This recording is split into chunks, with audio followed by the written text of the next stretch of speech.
Crazy Stupid Podcast. Thank you so much for tuning in. If this is your first time watching, we'd love it if you could hit the subscribe and like button and also hit the bell so that you are aware of when we post things. All right, JJK though. Yeah. Whoa. Holy shit, dude. I knew we had a reason to be worried about Gojo. From the beginning, when they introduced him, I said, we need to be worried about him because he's too powerful. It's been like 3 weeks in a row where my heart has just been like racing the entire episode because they've clearly been building up to something. Like you could feel it. And a lot of times it is kind of how it happens with characters where you're like, they constantly show them not overconfident, but they're kind of at their A game and they are vocalizing the fact that they're at their A game, which is not uncommon for Gojo, but the arrogance was definitely there at the beginning he was of like, the fight. These clowns, you again? Which is true. Like what he did to, what was it? Hanami? Yeah, that was R.I.P. Well, ripped the antlers out like it was nothing, bro. And then just pulverized him. Not even a body left, just guts and blood. Like, think how much everyone else struggled to fight him. Yep. That's crazy, bro. Holy smokes. I don't know if he'll die, but he is neutralized, which is just as bad. I also, obviously, Yuji is on his way there. How confident am I that he will be able to take this on? Not very.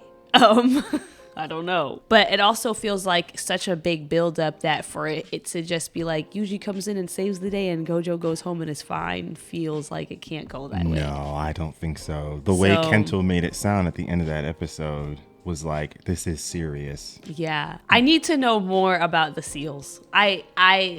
What exactly, how does this function? I just feel like there's some lore there that I need to read up on to understand a little bit more of what type of situation is Gojo in exactly. I knew, I was like, yeah, he's so powerful that the plot cannot pick up until he is neutralized in some way, shape, or form.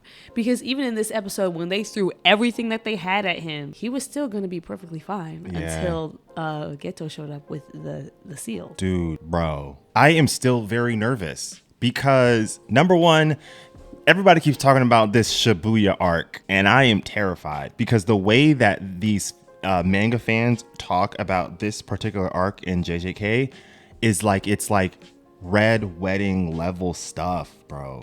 Like, we're going to lose a lot of characters. So the Shibuya arc is not over. Oh, no. Because, the way that Kento made it sound was like, we just lost our best fighter. Something bad is about to happen. Yeah, that's true, because that's just the first part of the plan. I also want to point out, we actually don't know what the plan, I feel like, anymore. Because we don't know who that is. We thought we knew what Geto was doing, but we don't know who the brain is. I think they're trying to replace all humans with curses. But not sorcerers. Why? What do you mean? Because he said, I'll see you in the new world. So for some reason, they're not trying to take out sorcerers. I don't know. I think we're going to lose some sorcerers. I think we are too, but it's like that doesn't seem like it's their goal. Here's what I think it is. I think they can't kill Gojo. Okay. So he is going to be at the end of their plan regardless.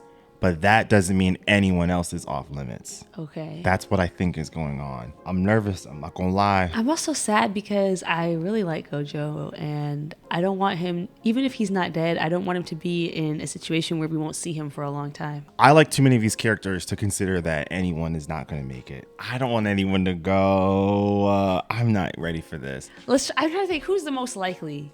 I think Nabara is probably gone. I think Kento's probably gone. Which one is Kento? With the glasses. He was kind of training Yuji. So? Yeah, because I'm trying to think about where his story arc could go. And I keep coming up blank. Oh, I don't know. Fushigero's safe because there's going to be more with what his powers can do. Yeah. I think, the twin sisters. I think she'll be okay. What's her name that has the Heavenly Pact? That doesn't have curse ability. I think she's safe. Yeah. Her sister, I don't know. Oh, I wasn't even including them. To be honest, all the people from that other school could go. What's his name? Toji? Todo? Yeah. I'll be all right. I think he's gone too. I'll be fine. I gotta say. Woogie. You think Panda will live? Dude, I don't know. I'm scared. I think the only ones that I'm certain are not gonna die is Yuji, the twin girl, the one with the glasses, and Fushiguro. Everybody else, I'm like not sure. I feel like Maki, the salmon guy, the kid that can only speak in curses. I think he could. I think he might go. Toji? Yeah. No, I think he's safe. Why? I don't think we've learned enough about his backstory yet. That's why I think he's probably gonna go. Normally, it's the people who have finished. In my mind, when I'm thinking about it, like it's people who have completed an arc and then they kind of rip it away. But I don't know if they've developed his character enough for it to be as meaningful yet. See, sometimes it's those characters, but sometimes it is the characters that don't have a backstory because they didn't bother to give them one. I don't like thinking about this. I don't like it. I also am like, we've kind of forgotten all about the whole other problem, which is that there is like an evil spirit inside of Yuji that like we still have to worry about because we actually have no idea what that guy wants. There's so much happening. Because he did not side with the curses when they asked him to. And that caught them off guard. It caught them off guard, so we have no clue what he's really after. For some reason, he wants to get Fushiguro, but we don't really know why. I don't think it's just revenge. It seems like it's a lot more than that. Like intrigue. Yeah, something. like there's definitely something there that we don't understand. If Yuji gets put in a very desperate situation, which it looks like he is about to, that's when we have to worry about that the most. Because that's when he'll be the most likely to make a deal and let him out. Mm-hmm. Also, though, we forgot about the other thing that he already did agree to that he forgot about, which is that anytime that guy wants to, he has to let him out for 1 minute. But he said he wouldn't harm anyone. Which is actually even more scary, because that means he's going to do something else. At least, bro, I'm scared. The thing is, at least if he hadn't included that little tidbit, we know that if he gets out, he's going to try to kill people. The fact that he's specifically not going to try to kill people means that he has a whole other plan. That's terrifying. Because who's he going to talk to? What is he? Listen, it's scary stuff. I personally feel just very, very bad for Geto even more. Like, just let him die in peace. Just leave him alone. This is a sad... When that reveal happened, I felt like not just fear, but like they violated my guy. You know what I mean? Oh, I hated that feeling. Because I was already like super empathetic to him in general because of the story arc that we got. And now we're seeing this. It's like... It hasn't even been him this whole time.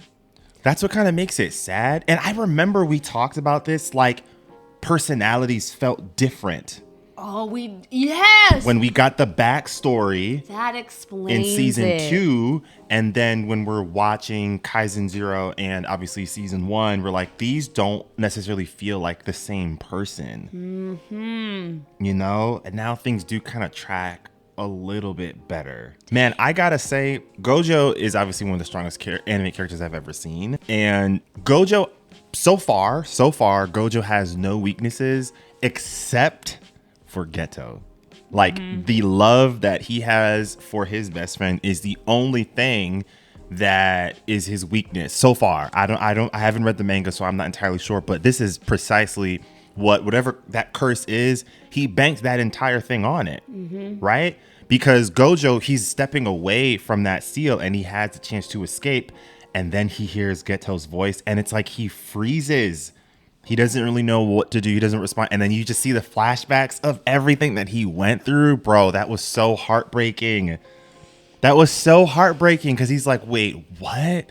It can't be. And I remember when we were watching JJK 0, right before Geto dies, the audio goes quiet when... Yeah, we don't know what he said. There was some conference or convention when the author of the manga shows up and fans asked him and he said, we do know what he said because Gojo mentioned it earlier. Or no, he says, we do know what Gojo says because it was stated in the film. And so a lot of people are thinking that what Gojo said to Yuta at the end is what he says to Geto there, which is like, you're the only best friend I've ever had. Yeah. And it kind of tracks, to be honest. No, it's like beyond heartbreaking. Oh my gosh, bro. I'm gonna give you a minute. I think you need a minute. And it makes sense because that's why Geto was like, he had that face of like shock at first. And then he was like, not even a curse for which I knew. I was like, something like I love you, like something, you know. Bro. But it had to be a little bit more like profound, I thought, because they didn't dang, that sucks. Dude, this is another thing that I have to say in comparison to with Mechemaro in the previous 2 episodes.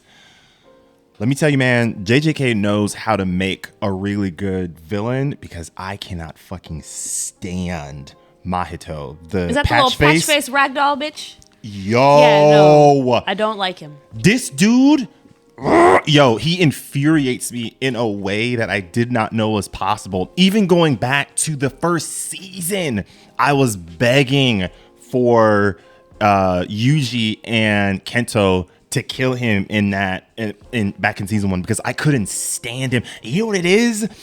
This nigga always laughing during the fight when ain't shit funny, bro. That shit drives me insane. Even when he gets like really beat down, he still has like an upbeat attitude. The only time that he has kind of like cracked is, I can't remember who was fighting him. Somebody fought him and they touched his soul, or you know how it's like his whole thing. Yeah, it was Yuji because he's because Sakuna is also there. Yes. Yeah. And that was the one time when he was like, wait a second, which was very satisfying to see. But it's also like, he always comes back. Yes, it's like he's like an AI, bro. Like he just keeps developing. He didn't know how to do his domain expansion until he was pushed to that limit due to Kento and Yuji. He's like young somehow. Right. Like he's like a relatively newish curse for the most part. Which is also why he acts like that, because he's like basically he's actually a child. Yeah, he's a child.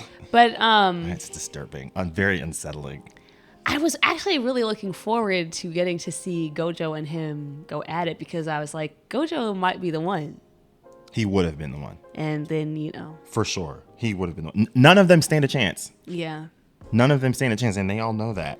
I really feel bad for Mechemaro, especially as you're fighting and you're getting this backstory of like, he really did love all of his classmates. I was thinking back to the conversation that Panda has with Mechemaro when the 2 schools are battling with each other. It wasn't anything profound, but Panda essentially says like, hey, if you want something, I'll help you. Like, why did you become a sorcerer? What are you doing all of this for? And Mechemaro never answers. And then that's when Panda essentially gives out the hand of like, you're doing this for something. Everyone's got a motive. Like, that's a theme that sort of has been in the entire show so far. All of the flashbacks that he gets from his friends are some form of advice, some form of help, something where it's like, hey, we are willing to like carry this burden with you to an extent, you know?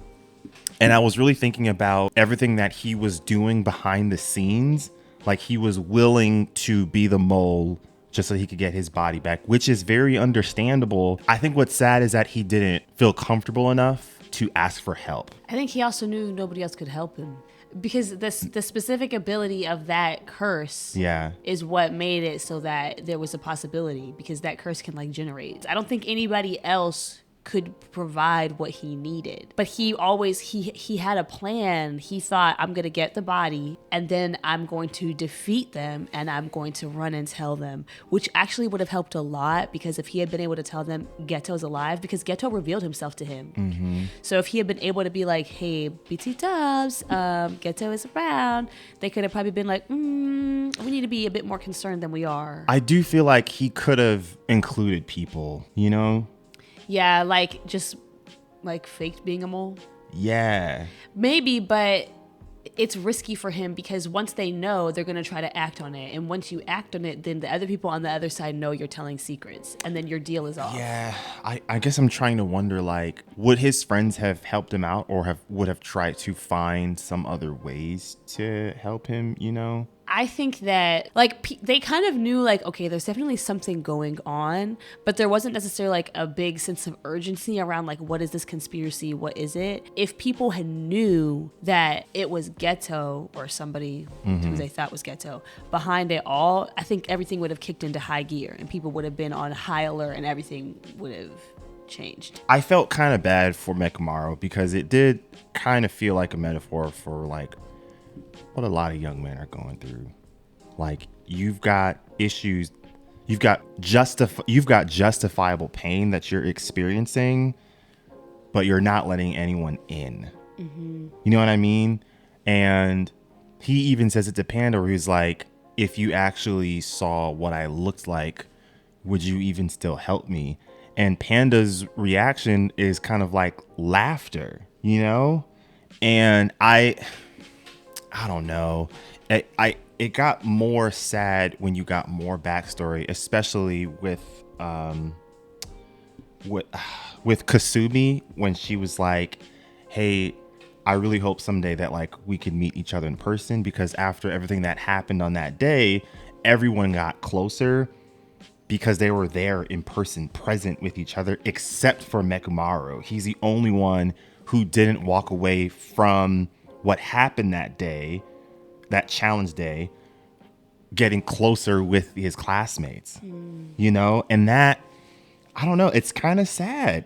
I don't know if his friends would have been able to find a solution to getting his body back, but I do think they would have tried, or at least they would have been there for him to grieve with him if they didn't have a solution. Listen, man, I gotta say, I love watching anime, but man, these 23 minutes be killing me, It's too bro. short, especially when you're not binging. I haven't experienced this yet because we've been binging all the shows because they were older. Right. Now, like waiting week to week, this is crazy.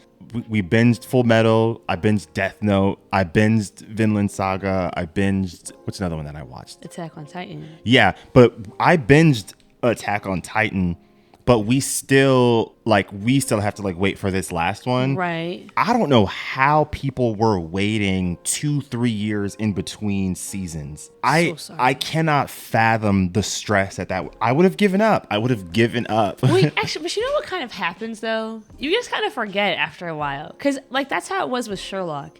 And like Stranger Sherlock Things, would too. drop, and you'd watch like the 3 episodes or whatever it was that would come out, and you would be so antsy when it ended for like a couple of months. But then like after so much time goes on, you kind of just forget. But it was also like those Sherlock episodes would be like an hour and 25 minutes too. Yeah, which though Attack on Titan episodes were long. No, they were only 30 minutes except for these last couple. Oh, we got them to be an hour. Oh, okay. They were only 30 minutes? Yeah. They packed a lot in there. They do. The last few in season 4, a couple of them were an hour, which is just, yeah. But I don't know how people do it, bro. Speaking of Attack on Titan, I'm sorry. I need to come back at some of these comments that we got on that video. These people are making me mad. Okay, go ahead. Sorry. No, you're fine. I'll eat my candy and listen to your rant. It's not a specific comment, but like on that video that we made about like how we were talking about Eren and Homelander and how people like overly sympathize with them. The person that people had to took the most issue with was Eren. There was a lot of people in the comments that were like, you can't lump Eren in with the rest of them, like oppressed, people were oppressed, and it's a, this is a mindset that suppresses the rights of a liberation movement and like all sorts of things. And it's like, genocide is not a tool for liberation. It just is not. It is quite literally the opposite. There is no point in history where genocide has been used successfully to free a people from oppression. That's not how it functions. Yeah. By definition, if you have the ability to perform a genocidal act, you are in a position of power. Period. By that point, the tables have turned. A great example of this is Rwanda. Like, what happened in Rwanda was a situation of the tables turning. The genocide that happened in Rwanda was done by a group of people who in the past had been an oppressed group of people. Like, this is just not there's no way to spin this. Like, you just cannot say that genocide is okay under any circumstances. And it's like really irking me that people can't get that. Yeah. Indiscriminate killing has not been the tactic of most revolutionary movements in history. No. Like, because that's the thing that makes this bad. It's that it's indiscriminate. It's that you are just simply committing mass murder against everybody. You're not targeting the people who are harming you. You're just murdering every living thing on the planet. Be real, people. Like, I don't think that in real life, as a black person in America, you would seriously suggest that as a solution. Like, I don't think as a Jewish person in America, you would like legitimately suggest that. Right. I don't think you actually agree on, like, and if you do, I'm scared. Common thing that always shows up, right? And I'll get to Vinland Saga at some other time, but like, there are no good people in war. That is something that shows up all the time in Attack on Titan. Eren literally looks to Reiner and says, "We are the same." I also think that people really misunderstand revolutionary writing and theory. I think that people really like don't get it. Like, is it true that a lot of what we have learned has been watered down and filtered through a lens of like maybe too much empathy and maybe too much kindness and too much like, but the oppressors are humans too. And yeah. Yes, that's definitely true. And also, when you read and listen to a lot of the revolutionaries that I'm sure many of you are thinking of, like the more radical people, right? Like the Black Panthers, right? Like Kwame Ture and like people like that. Like there is obviously righteous anger. And yes, they were willing to use violence to act on that anger.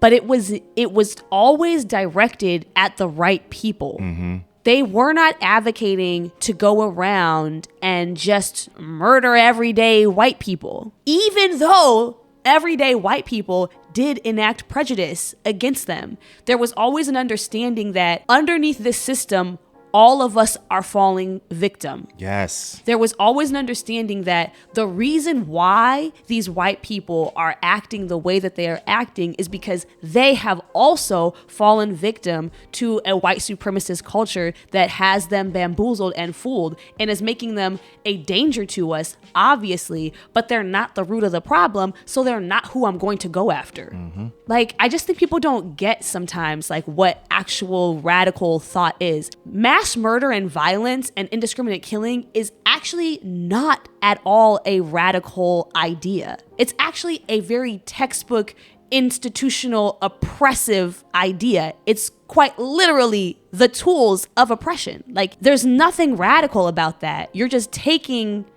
a textbook example of what oppressive structures do and you're trying to apply it to your ideology. That's not how radical thought works. Mm-hmm. It has to be in opposition to those. You can't take the same tools and try to use them for quote unquote good, because once you're using oppressive tools, you're no longer on the good side.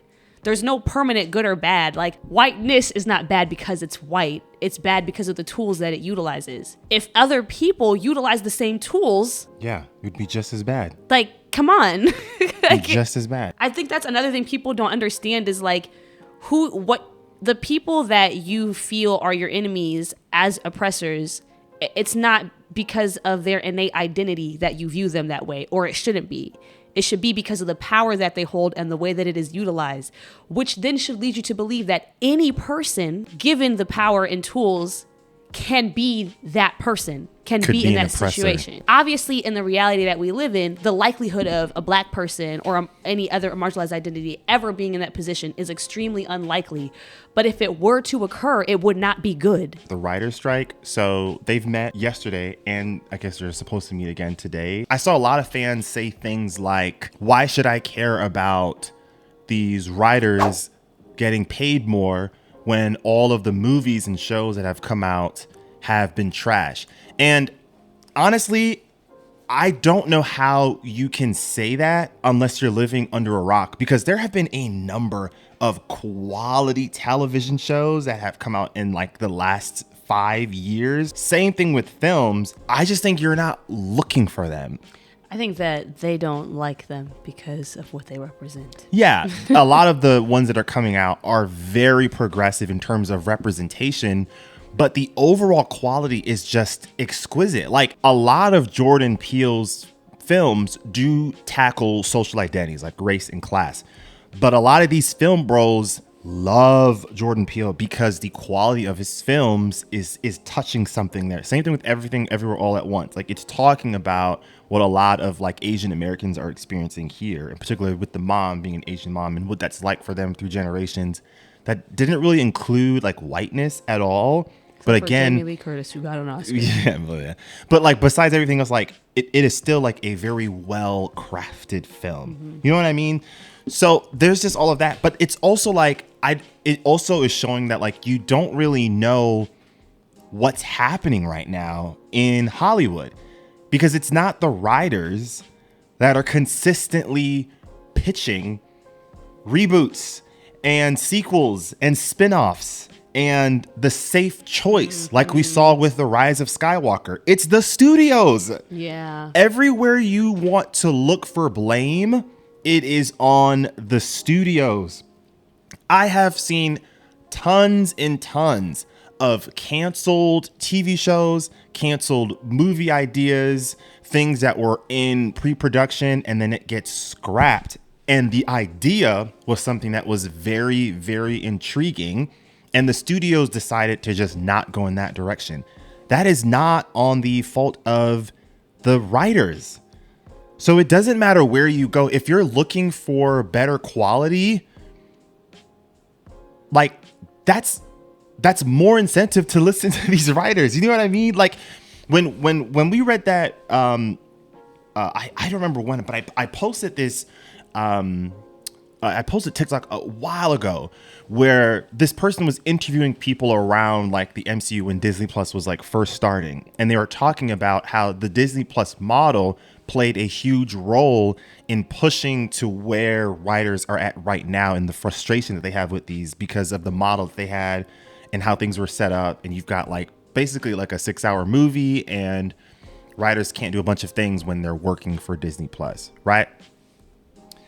The quality that we've seen in these shows is a direct connection to the fact that writers are not they're not able to do what in previous years they were able to. You know what I mean? So like that, I'm just like, I don't know if you guys are like, it's almost like you think this is kind of like an elitist thing going on here. Like, why should I care about what these rich people are going through? But like the overwhelmingly number of writers are not rich. Yeah. They're like, some of them are barely middle class. Yeah. And I feel like some people are sort of missing that conversation. But the second thing that I kind of want to get on is sort of just with the streaming model in general. And I was really thinking about like, so I don't remember if it was Variety or Hollywood Reporter. One of the articles came out with, and an article was posted about how many shows got canceled in like the last how many ever years with all the like the biggest streaming platforms, and there was a percentage for all of them that came out. That obviously like Disney Plus and HBO were like at the top of the list. And I was just sort of thinking, and I kind of wanted to get your thoughts on this of like, is the streaming model a successful and or business or like successful or like winning business model? You know what I mean? Because I was sort of thinking about like when we were like younger, word of mouth was such a crucial role in the success of a lot of these TV shows, right? And how because it was a weekly release,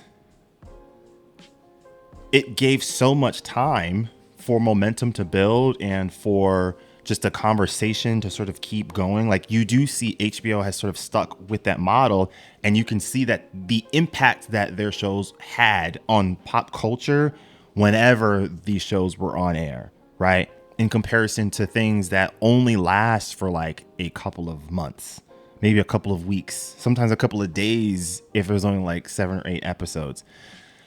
And I feel like so many things get canceled because they're like, oh, it's been a couple of weeks and the viewership hasn't been there. It's time for that thing to get scrapped. Like a lot of shows. And I was thinking about some of the most iconic TV shows that we've gotten like the last like 30, 40 years. They would not have survived. We would not have gotten The Wire. The popularity of The Wire came after the show finished. The viewership was very low. And it wasn't until later on where people started rewatching it again, because for some of these seasons, they weren't getting DVD releases. And so like you couldn't really build any popularity there either. And it wasn't until years later where people were like, wait, hold up. This is actually a really good TV show. And then people started to analyze it and you're like, holy shit, this is the most authentic, the most accurate depiction of institutional problems in our country, better than like anything we've ever seen. The same thing with like Breaking Bad. Like it took a while for it to pop off. The Office almost got canceled, right? Like these are all of these examples of things where like we just wouldn't never have gotten some of these things. And so like, I don't know. I feel like it's all sort of connected, you know, because people saw what Netflix did and they thought, oh, like this is going to be the future. It's going to like remove cable. But we saw that in what a lot of these SAG-AFTRA and WGA people are saying, it actually didn't do that. Like cable is still around. People still have cable. Like you have to still have it in addition to the streaming platforms. And so like it was a disruptor, but it wasn't something that like really eliminated its competition in the way that like Netflix was claiming it was going to do. You know what I mean? And now we've got ads. And now they have the password sharing. I don't know. Like I lost a lot of TV shows where I was like, I don't even want to finish this now because I know that it was announced that it got canceled. I think the question lies in successful for whom? Shareholders are what it's all sort of based on. Because that's the thing is like, I mean, I don't know about all of them. It sounds like a lot of them aren't making any money. But like, I'm pretty sure Netflix is a successful. Like, yeah, you know what I mean? It's making money. It's like, it sucks for us. Like, we are the losers. But I don't think that the thing that is sad is that I don't think that these businesses, I don't think they actually care about making quality, iconic television. I don't think they care. HBO. Maybe. Because they seem to love those Emmys. Well, yeah. So I think HBO might be different because HBO's entire brand is sort of based on being like this elite programming institution. Yeah. That's kind of like their whole thing. Which is why it was stupid for them to merge with Discovery. Oh my God. Because Max looks insane now. It used to be, this is just a side tangent before I go back. It used to be you would go on HBO Max and it would just be a bunch of like amazing shows. Like you literally are scrolling through and you're like, wow, look at what a great miniseries. This looks like everything on here looks like quality. Like this is great. And now you go on and just thrown in there's just these random reality TV shows that nobody's ever heard of. The format is hideous. It's very ugly. I'm like, you're kind of ruining your whole thing, which was like elitism. Like your whole thing was like, we are the peak of television. And now we go on your app and there's like random ass like, I don't know. And why like, not even like the good kind of reality TV that's juicy, like the kind of reality TV that people really don't watch. And like why did they change the color to that blue one? It feels like every streaming platform is doing that now except for like Netflix, which I'm like, HBO had that very distinct purple color. So dumb. What? Who is in these rooms? We need more people to go into branding because something's wrong. Because Twitter going to X and this, like, I'm like, are you guys foolish? Sorry. Anyways, I saw something online where people at Discovery were considering having like CNN updates during episodes. I saw that too. Are you dumb? I would subscribe so fast. Unsubscribe, you mean? Unsubscribe so fast. Bro. Are you guys stupid? Sorry, I'm just gonna keep asking it because I don't think you guys are smart. Who is in these rooms, bro? Where are the people who are brand, like who work on branding? Where are the people whose expertise is like customer, I don't know, psychology, I don't know, like, also where are they at? But I wasn't done actually. I'm sorry go ahead. My main point, sorry, I went on a tangent. Yes, I was gonna say I don't think a lot of these streaming networks. I don't think they really care about making like really quality, iconic television. As long as their subscription numbers are up, and I think some of them have reached the point where, like, we all talk about how we're gonna get rid of Netflix, but like I don't think we are. You know, like yeah, that was the chance to like, do it this past one. I think Netflix knows is like, yeah, we can cancel these shows and we can do this and like we're still gonna have, because everybody has Netflix, because when you sit down, you go home, what am I gonna watch on Netflix? Like, I think that a lot of them just don't really care about that. So like we just end up losing, but like they're still making money. Yeah, I don't know if I think Netflix has the advantage because they've been around the longest. Mm-hmm. It's like someone new trying to come into like the apps, economy, where you've got like the Apple and you've got the Google one. Like if you were to try to come up now, like you're just not gonna. It's like Tidal, like it can't do it. But I don't think they are a winning business strategy because other streaming platforms are trying to mimic it and it's not working. You know what I mean? So, and I was thinking about like even with like Disney Plus, they be throwing out, even with this Marvel in general, they be throwing out like 200 million budget, 250 million, 300 million budget, and then the quality is trash. I don't understand that. Like the budget for Secret Invasion was 300 million. Where'd that money go? And the thing with Disney is, I think that they might have been right in theory. I think that they thought like, we have enough IPs. They do. That if we make what we make what we put out on these exclusively on these platforms an essential part of the stories that these people are invested in, will make money. Yeah. The problem is that because you made everything so bad, people are now less invested in the overall story. Mm-hmm. My sisters don't care about watching these Marvel TV shows. They're Marvel fans. Like, they're not like diehard Marvel fans, but you can't bank on all the diehards. There's not enough of us. You were banking on like the people who in general, they go and they see a Marvel movie when it comes out. Yeah. And they're going to want to know what's going on in between these movies, right? So like, we'll make money. But then you made the shows so bad that people actually don't care. Mm-hmm. They're just going to go watch what they want to watch in theaters and they'll catch up on whatever they missed by watching a YouTube video. And I remember Bob Iger saying like the Disney Plus TV shows hurt the Marvel brand because there's too many. And I was like, I half agree with him. Mm-hmm. It did hurt the brand, but I don't think people would have cared if they were good. They were good, yeah. If everybody talked about all the shows the way people talked about like WandaVision at the beginning, you guys would probably be fine.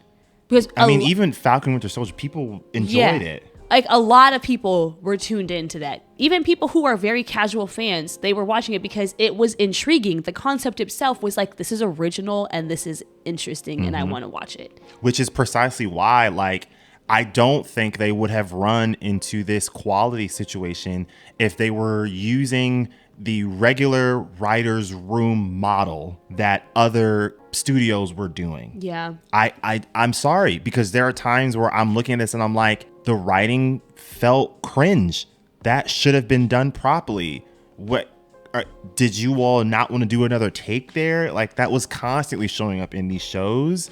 And that 6-episode thing is cheap. It's lazy. And you trying to blame that on anything else but your model in trying to be a disruptor to save money instead of trying to pay for more writers and giving them the writer's room and the same production process that historically has sort of been banked on. You're the problem. But I think he's a white billionaire man. He ain't gonna ever admit that. So, and probably, yeah. I mean, and he's probably also like, so, like, does he even care that much? Like, I don't know. I mean, it's his legacy. But like, I think about the way people talk about like the first few Pirates of the Caribbean movies. Like, the CGI was immaculate, incredible.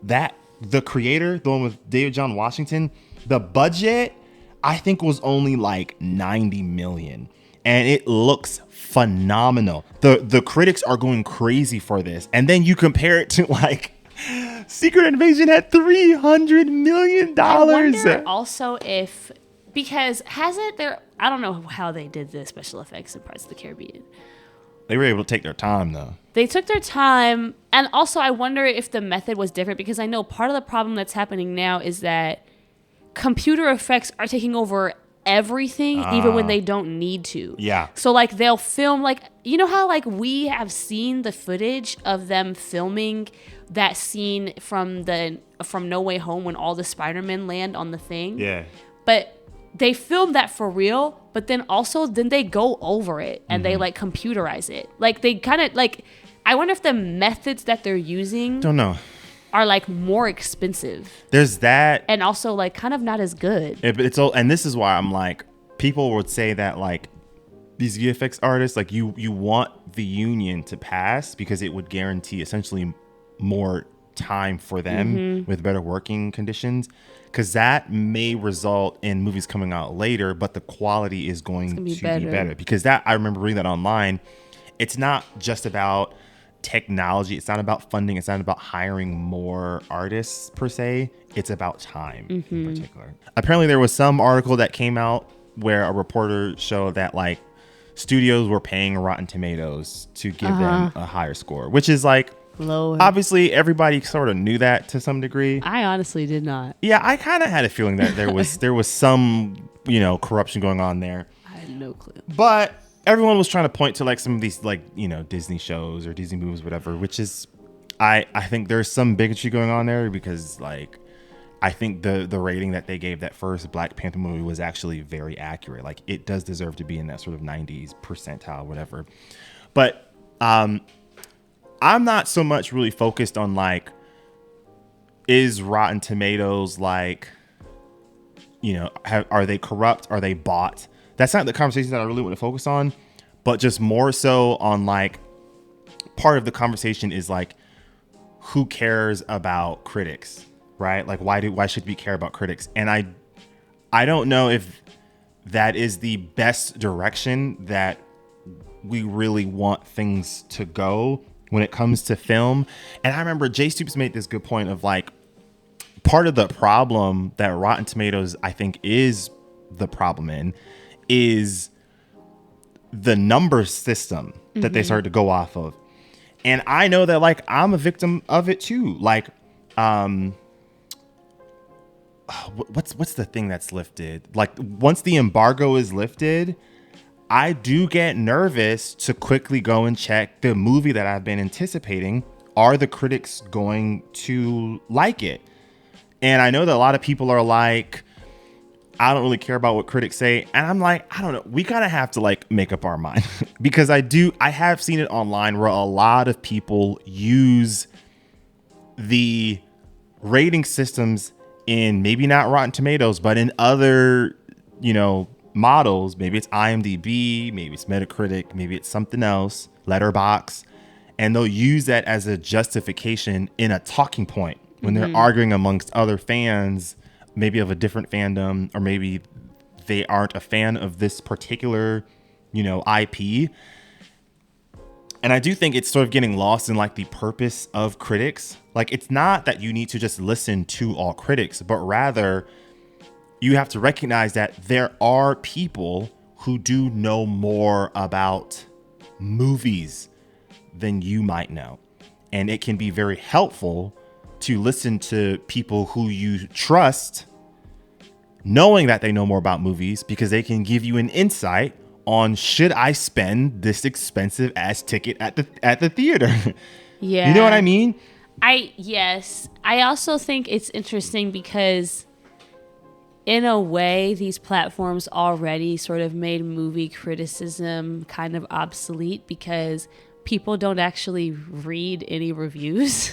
Right. They just look at the number. Yeah. Like people which is kind of like not how movie criticism is supposed to work. Like they actually write like full length pieces about which I mean I don't read them. I'm not gonna sit here and lie. But like that is something that I have realized in this discussion around Rotten Tomatoes is like part of the problem is like we don't actually read the reviews. And the thing is with Rotten Tomatoes that's especially weird is that it's like, first of all, it's like an average, it's like a weird like averaging system. Right. Like it's like, and it's also like somebody can say a movie is like fresh, but like just barely, but it just counts as a fresh. Or somebody can say that it's like rotten, but it's like, it's like kind of close, but I'm putting it as rotten. So there's like, it's just like a one or the other, right. when actually probably more people were like, So we think like when we see a number that's like in the middle, we're interpreting it to mean like critics felt like sort of in the middle about it, but it actually could mean like a bunch of people really loved this movie and a bunch of people like kind of liked it but sort of didn't, but they put it as rotten and now it's gonna look like it's in the middle when actually that's not what the reviews themselves would reflect. Right. Like the system itself is weird. So like it's also like you sort of touched on it, it'll have like a 93%, meaning that like 93% gave it like a fresh review, but the fresh could have been like a 6.5 out of 10. You know what I mean? But the other thing is a film goes rotten the minute it drops below 60%, right? But a 57% aggregate rating on Rotten Tomatoes is still telling you that majority of the critics did give it a favorable review. But people are going to look at that rotten sign and say that, critics think that it's trash. But like, that's not, so it's like a, true. So you know what I mean? It's almost like a pass or fail kind of thing. If it says rotten 57%, that means 57% of them said fresh. Yes. And 43% said rotten. Right. But it's just a matter of... You know what? In my mind, I've been interpreting that as if it says 57% of them said it was rotten, but that's like not true. No. That's so the number is always going to be based off of how many favorable views it's gotten. So like when Batman vs Superman came out with like 22%, that means only 22% of the critics gave it a positive, review. Yeah, so they're using like a A, B, C, D, E, F kind of thing. Some of our favorite, reviewers of films, some of our favorite content creators that review films always like to talk about the fact that you shouldn't be giving a number grade to art in general. That is not the which is why like I don't even know if we've like intentionally done it, but we've never given a number grade at the end of any review that we give on a TV show or a film, because like what we're doing here, like spending time unpacking the characters, unpacking the themes, unpacking the story, unpacking what the director was trying to get across, is the most fulfilling way really to really see the point of why that film was made. And in my experience, that is more enjoyable than just watching it and saying how I feel leaving is at a 6 out of 10. But that leaves zero room for nuance, zero room for dialogue, zero room for the things that you liked, that you disliked. It leaves zero room for like that one thing that really worked from that director and how I felt when I saw that scene. None of that gets expressed. None of that gets talked about. Don't even know how I would begin to do that, because like kind of the whole thing with giving number grades is like you kind of need a rubric. Like you need to know what you're scoring. And what's the rubric? And there's no rubric. You know what I mean? Like I don't even know how I would begin to say like this is an 8 out of 10 film. This is it, because I have no like what exactly am I scoring? And like you can point to things like obviously like if there's like a glaring plot hole, or like the dialogue maybe felt a little rushed and cringe. Like there are things where like generally speaking people can sort of look to and say that is still not enough to create some sort of universal like rubric. Yeah, you know what I mean? No. So it also makes me wonder too how much of it is like confirmation bias when you go see the film. Because when Eternals dropped, that fucked me up. When I saw the Rotten Tomato review, I was sad, like genuinely sad, because I was looking forward to it. And I was like, well, if these reviewers think that it's bad, then I'm going to really hate this film. And I know that like not everyone loved Eternals, but when I left that theater, I was genuinely confused with like, wait, what? A 48? I couldn't understand that. And it ruined it, because now like, I was telling you, like, when I watch it more and more, I enjoy Eternals more and more, because that first time I watched it, I was only trying to find the things that the reviewers, that the critics didn't like. And I feel like I was unfair to myself, you know? That's what I was going to say. I was like, because what I was going to say was, like, when I first heard the news about Rotten Tomatoes being bought, I was like, that's kind of, well, like, whatever, you know what I mean? Yeah. But, like, I was like, that's kind of wild, because, like, for the most part, like, when they say a movie is really good, I think it's really good. And when they say a movie is so-so, I think it's so-so. And when they say a movie is bad, I think it's bad. So I was like, that's interesting. Like, and now, well, yeah, there's like a couple outliers. It's like, what is going on there? 70% for Interstellar is insane. Yeah. But like, now I'm wondering if part of the problem is I looked ahead of time and I said, this movie got a 45%, so it's not going to be good. And then like I went in and then I just thought it wasn't good. Right. And maybe I would have not thought that if I hadn't looked at the Rotten Tomatoes score before I watched it. Mm-hmm. And now it's really, there's no way to know. I'll never know, because it's forever.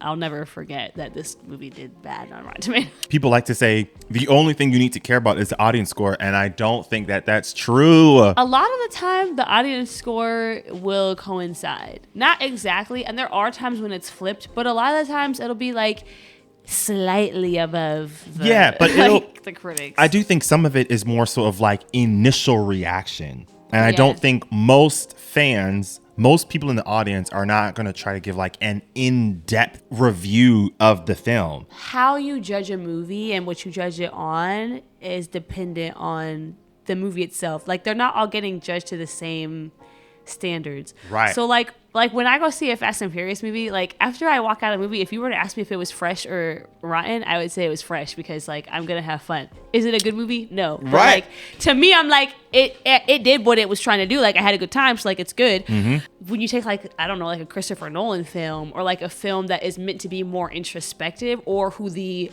director has like set a very high bar for themselves, I'm not judging that movie based on whether or not I had a good time. I'm judging that movie based on, was it a quality film, which is not fair then, because they're gonna get like, the number system is not going to reflect that like a 50% for a Fast and Furious film is not the same as a 50% for a Christopher Nolan film. Right. Because I'm actually judging them on completely different things. Like the scale is not even a little bit. Yeah. The one thing saving this whole thing is, in fact, the YouTube and TikTok reviewers, because people are watching the reviews in full. Yes. Like, they are watching nuanced takes about films. Right. Like, because in its entirety. When Jay Stoops reviews something, she's going in depth, and I'm going to watch that video in its entirety.